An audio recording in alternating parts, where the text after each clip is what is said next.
As a human being I want to know you past. Past എന്ന് പറയുമ്പോൾ കഴിഞ്ഞ കാലത്തിൽ ഉമർ ഭായ് ഏറ്റവും കൂടുതൽ പഠിച്ച് മനസ്സിലാക്കിയ ഒരു പാഠം, കഴിഞ്ഞ കാലത്തിൽ, അതായത് ഈ കഴിഞ്ഞ വർഷങ്ങളിലും ജീവിത അനുഭവങ്ങൾ കൊണ്ടും ഏറ്റവും കൂടുതൽ നിങ്ങളെ ഇൻസ്പയർ ചെയ്തിട്ടുള്ള ഒരു സ്റ്റോറി, ഒരു ലെസൺ എന്തായിരിക്കാം, ഒരു പാഠം എന്തായിരിക്കാം? ഒരു പേഴ്സണൽ പേഴ്സ്പെക്റ്റീവിൽ ഞാൻ ഭയങ്കരമായിട്ടും മുൻപ് നമുക്ക് ഓരോ വ്യക്തിയെക്കുറിച്ച് നമ്മളൊരു ഒപ്പീനിയൻ മേക്ക് ചെയ്യും ഫസ്റ്റ്.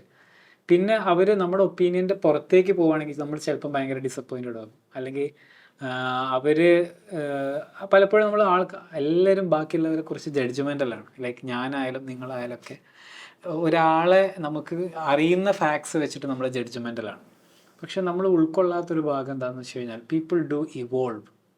അവർ പുതിയ സാഹചര്യങ്ങൾ വെച്ചിട്ട് എപ്പോഴും ഇവോൾവ് ചെയ്യും. അപ്പം നമ്മൾ ഇന്നലെ ഒരാളെ ഒരു പക്ഷേ നമ്മൾ ഒരു വേണ്ടത്ര പക്വതയില്ലാത്ത ഒരാളായിട്ട് കാണുന്ന ഒരാൾ ചിലപ്പോൾ അയാളുടെ ലൈഫിൽ ഒരു നല്ല ടേണിംഗ് പോയിന്റ് വന്നിട്ട് അയാൾ ഒരു ഓവർ ദ നൈറ്റ് ഒരു വളരെ ഡിഫറെൻറ്റ് പേഴ്സണൊക്കെ ആയിട്ട് മാറിയിട്ടുണ്ടാവും.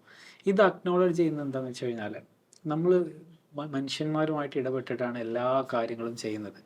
അപ്പോൾ ബാക്കിയുള്ളവരുടെ ഈ എവല്യൂഷൻ പൊട്ടൻഷ്യലും ബാക്കിയുള്ളവർക്കൊക്കെ ഒരു സൂപ്പർ ഹീറോ പൊട്ടൻഷ്യൽ ഉണ്ട് എന്ന് അംഗീകരിക്കാൻ തുടങ്ങിയാൽ നമുക്ക് കാര്യങ്ങളൊക്കെ ഭയങ്കര സ്മൂത്ത് ആവും. കാരണം ഞാനൊരു ഓണ്ടർപ്രണർ, ബീങ് എൻ ഓണ്ടർപ്രണർ, ഞാൻ എപ്പോഴും ആൾക്കാരുമായിട്ട് കൊളാബറേറ്റ് ചെയ്തിട്ടാണ് വർക്ക് ചെയ്യുന്നത്. ഞാൻ എപ്പോഴും അങ്ങനെ ഒരു സൂപ്പർ ഹീറോ, അതായത് ഞാനൊരു സൂപ്പർ ഹീറോ ആയി ഒരു വലിയ കമ്പനി ഉണ്ടാക്കി അല്ലെങ്കിൽ വലിയ സിസ്റ്റം ഉണ്ടാക്കി അങ്ങനെ വിശ്വസിക്കുന്ന ആളല്ല. പകരം ഒരു team of people doing wonders. അപ്പോൾ ആ ടീമിനെ ലീഡ് ചെയ്യുന്ന ഒരാൾ സൂപ്പർ ഹീറോ ആകാം.